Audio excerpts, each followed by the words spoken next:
Well, beyond the need to ensure equal representation of women, we know that the voices and perspectives of women in local government matter. Studies suggest that women can increase the delivery of services to more women and families, engage in collaborative working, and encourage other women to run for office. You know, as women, we find, I think we are more collaborative. At least that's what I found talking to my colleagues, is that I know my predecessor, even with putting together our capital budget, it was always present the capital budget to the mayor decides what capital projects, and that's what got submitted. I have a capital team of 12 people, and we sit down, and I'm just one vote on that 12. And we got our capital plan through almost in its entirety the last time. We've got another one before the council now. And it's because we work together as a team. I don't believe that I know everything. I don't know everything about fire safety, police, or DPW issues, and I admit that. So I surround myself with people that can help. And it's the thing with guys asking for directions. You know, they'll never stop and ask for directions. We'll ask for help. I freely admit that I don't know about the issues, some of the major issues. I don't know the technical aspect, and I'm not afraid to ask. A woman showed up in my office with her son, and she said, I needed to bring him to see you because we were at the store, and he said to me, "Mom, can men be mayors?" I think for those of us who were the first women mayors, the experience is a little bit different just because we were the first one. In my race, I ran against an incumbent who was the male and a longtime city councilor, two sort of establishment candidates. And there was this huge women issue. I mean, we called it the W factor. We had a name for it in the campaign. And you know, we wrestled with it because we heard, now, although if you compared resumes, if we did the blind poll, here's the resumes of the 3 people who are running for mayor, it probably would have been an easy choice. I had a lot of municipal experience. I was a municipal lawyer. I had operational experience. I had been on the city council for 2 terms. And certainly, if you just looked at the resumes and compared who's probably the most qualified, I would have thought it would be an easy choice. It's a beauty contest, though, when you're running for mayor. It's a popularity contest. And you've got folks who are entrenched, who grew up in the community in Salem. I didn't grow up in Salem, so I didn't grow up there. I'm not that well known. I didn't have any money.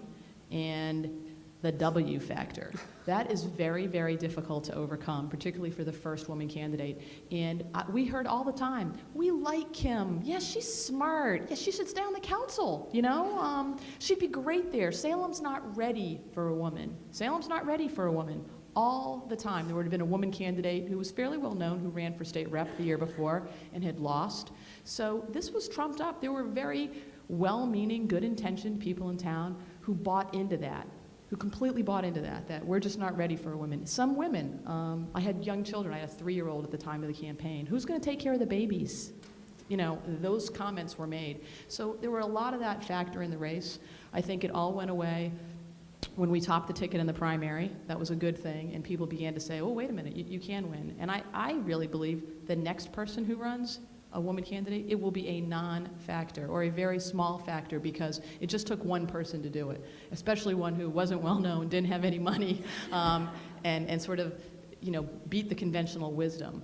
But I do think it was an uphill battle. And there's nothing you can do about it, by the way. Veterans in my campaign, you know, the W factor, what are we going to do about it? Hey, guess what? I'm a woman. That's not changing, you know? So, you know, you confront it is what you do. And we talked about qualifications and professionals and having that, and I think it worked out well. I was kind of the